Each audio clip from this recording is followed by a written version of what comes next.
Sir एक और चीज़ मैंने ऑब्जर्व की है कि आपकी आपकी लाइफ में जो आपके रिश्ते हैं, हाँ, लाइक पता चलता है कि ये जो साहब आए हैं ये आपके 6 क्लास के फ्रेंड थे, या बिल्कुल। आपके 5 क्लास के फ्रेंड थे, या ये आपके उस दौर में आपके हमसाए थे। आप बताते हैं कि ये मेरी बहन पैदा हुई थी तो इस वक्त ये मेरे हमसाए थे। हाँ, हाँ, तो इस तरह के लोग जब मिलते हैं तो वो मुझे बहुत उससे इंस्पिरेशन मिलती है कि इतने पुराने रिश्ते भी जो है वो संभाले शुक्र जा है अल्लाह सकते का, हैं। शुक्र है तो अल्लाह सर वो आप हमें क्या कहेंगे कि हम अपने अंदर ऐसा क्या पैदा करें, क्या क्वालिटीज़ हमारे अंदर होनी चाहिए जिससे हमारे रिश्ते इतने लॉन्ग लास्टिंग हो जाए, इतने अरसे तक हमारे रिश्ते इतने खूबसूरत रह जाएं जैसे आपके का। देखिए, पुराने पुराने। रिश्तों को बचाने के लिए आपको हमेशा कुर्बानी देनी पड़ती है। रिश्तों को निभाने के लिए उनकी तजदीद करनी पड़ती है, उनको बार बार याद करना पड़ता है, उनको दोहराना पड़ता है और उनको मिलते रहना पड़ता है। मेरे एक दोस्त हैं, वो हैं प्रोफेसर बख्शी, हिंदुस्तान में हैं। तो मेरे दोस्त बन गए, वो अपना बहुत बड़े सर्जन हैं, इंडियन एसोसिएशन ऑफ सर्जरी के वो प्रेसिडेंट रहे।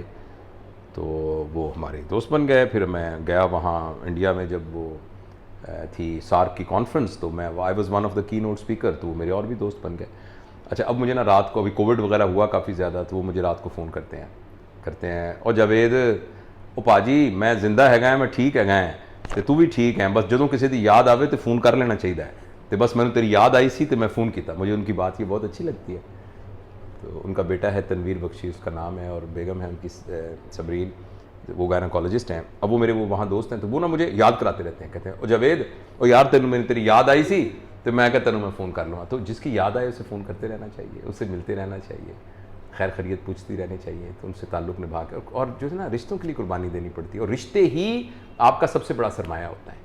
देखें, जिस वक्त आदमी बिल्कुल, मेरी उम्र ज़ाहिर है ढल रही है आहिस्ता आहिस्ता, सबकी हमकी ढलनी है, तो मैं ये देखता हूँ कि एंड में आपके पास पैसे कितने थे, आपके पास गाड़ी कैसी थी, आप किस बड़े घर में रहते हैं, ये इतना अहमियत नहीं का बायस नहीं होता, जितनी अहमियत का ये बायस होता है कि आपके रिश्ते में कौन कौन से लोग हैं, आपके ताल्लुक़ में कितने लोग हैं, तो उनके लिए कुर्बानी देनी पड़ती है। और दूसरी बात, ये बात याद रखनी चाहिए कि ज़रूरी नहीं है कि जो आपके दोस्त हो ना, उस आपका मिजाज उनसे बहुत मिलता हो, ज़रूरी नहीं कि वो बहुत अच्छे लोग हों। मैंने एक ना किसी ऑथर की एक पढ़ा, वो उसका गुरु रजनेश की किताब में लिखा हुआ था एक वाक़या, उसने कहा, जिक्र किया इस बात को, अंग्रेज़ी में लिखा हुआ था, मैं उर्दू में कोशिश करता हूँ ट्रांसलेट में, कि वो मेरे दोस्त थे, वो वहाँ रहते थे, उनकी दाढ़ी हमेशा उलझी रहती थी, उनके कपड़े मैले रहते थे, वो पान खाते थे, पान की वजह से उनकी ये यहाँ से ना बाल जो हैं वो हमेशा रंगीन रहते, उनके मुंह से बदबू आती थी, और वो ना गंदे रहते थे बहुत ज़्यादा, बाज़ का गुफ्तगू भी अच्छी नहीं करते थे। आगे उन्होंने लिखा है, I could never like him but I loved him. मेरी बात समझे ना, I could never like him but I always loved him. तो ये दो डिफरेंट बातें हैं। एक बंदे में खूबियाँ होना, उन खूबियों की वजह से उसको अच्छा समझ के मैं उसके साथ लगा हुआ हूँ, ये और बात है। एक आदमी मेरा है, वो मेरा है, वो जैसा भी है वो मेरा है, वो एज अ पैकेज मेरा है। रिश्ते इस तरह निभते हैं, रिश्ते इस बुनियाद पर नहीं निभते कि उसने मेरे साथ अच्छा सलूक किया मैं भी अच्छा सलूक करूँ। ये कारोबार हो गया ना, कि आपने मुझे बिज़नेस दिया मैं भी आपको बिज़नेस देता हूँ। रिश्ते इस बात पर निभते हैं कि उसके साथ मेरा रिश्ता वो जैसा भी है मेरा है। अगर उसके अंदर गलती भी है तो कोई बात नहीं, मैं उस पर बहुत नाराज़ होता हूँ, तुम गलती है तुम्हारे अंदर, मैं उसके तो आर्गू भी करता हूँ, मगर आर्गू करते हुए भी मैं अपने मोहब्बत के उस दामन को उससे नहीं छोड़ता। तो ये निभाना, मैं अल्लाह का बड़ा शुक्र, आपसे आप जानती हैं इस बात को, कि हमारे जो फेडरल गवर्नमेंट स्कूल नंबर 1 के 6ठी जमात से 10वीं जमात तक के क्लास फेलोज़, वो 36 लोग अभी तक हम इकट्ठे हैं, 40 किलो उसमें कुछ भी। अच्छा, और 36 इसलिए हो गए कि वो हमारा एक सेक्शन था, सी सेक्शन, अब उसके साथ B section, A section, D, वो भी आ गए हैं, क्योंकि उसी स्कूल में तो उनको पता लगा, तो वो भी सारे आ गए। तो कहते हैं मैं हूँ तो उसी क्लास का, मगर मैं बी सेक्शन का हूँ। तो हम मिलते हैं जब इस्लामाबाद, मैंने अपने चैनल के ऊपर भी उसकी बहुत सही देखी थी सर। और वहाँ हमने ये कहा कि एक दूसरे को, वहाँ वो एक ब्रिगेडियर साहब हैं और एक पता नहीं क्या साहब हैं, तो हम कहते हैं लेकिन बुलाना निक नेम से है, माजे माजे डबल डेंजरस।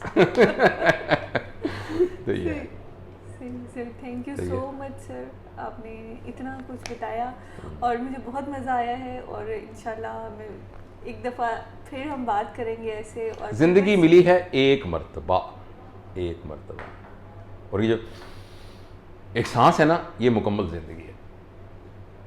अब इस एक सांस के अंदर ही सारे दुख, सारे सुख, सारी अजियतें, सारे प्लेजर, सारा सुकून, सारा चैन, सारा ईमान, सारी बेईमानी, वो सारी इसी सांस के अंदर ही हमने गुजारनी है। एक ज़िंदगी सांसों का इनाम है, तो हर सांस के अंदर ज़िंदगी भरपूर तरीके से हमारे अंदर अब्जॉर्ब हो और हम उसको कंज्यूम करें।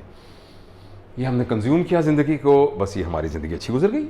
अब अगला साल आएगा। देखो हम इतने कमज़ोर हैं कि हम सांसों में ज़िंदगी को नहीं डिवाइड, चलो हम दिनों में डिवाइड कर लें कि ये मेरा दिन जो है ना ज़बरदस्त गुजरा, आज के दिन मैंने कुछ गड़बड़ नहीं की, बड़ा अच्छा मेरा रिश्ते भी निभाए, सेहत का भी ख्याल रखा, दोस्तों का भी ख्याल रखा, इल्म भी हासिल किया, ठीक है, डिवाइन के साथ भी कनेक्शन को स्ट्रॉन्ग किया। आज का दिन गुजर गया, एक सांस, ठीक, अगले कदम रख लें। इस तरह करते करते हमारा जाने का टाइम आ जाएगा, और जब जाने का टाइम आएगा तो क्या अच्छा हो कि हम कहें थैंक यू वेरी मच, खुदा हाफिज़, थैंक यू। इसी का नाम ईमान की मौत है। अवेयरनेस की मौत का नाम ईमान की मौत है। आप जानते हुए जाने, ज़ाहिर है जब पता है कि आप जा रहे हैं तो कैसे आपका कनेक्शन जो है वो डिवाइन के साथ नहीं होगा स्ट्रॉन्ग, और तो आप इस तरह करके जाएं, खुदा हाफिज़, thank you, very good, okay, see you. तो इस तरह करके दुनिया से जाएं। बस इसी का नाम ईमान की ज़िंदगी है, और इसी का नाम जो है एक अच्छी ज़िंदगी है। थैंक यू अब रोने ना लग जाना। Thank you sir, thank you so much. Thank you.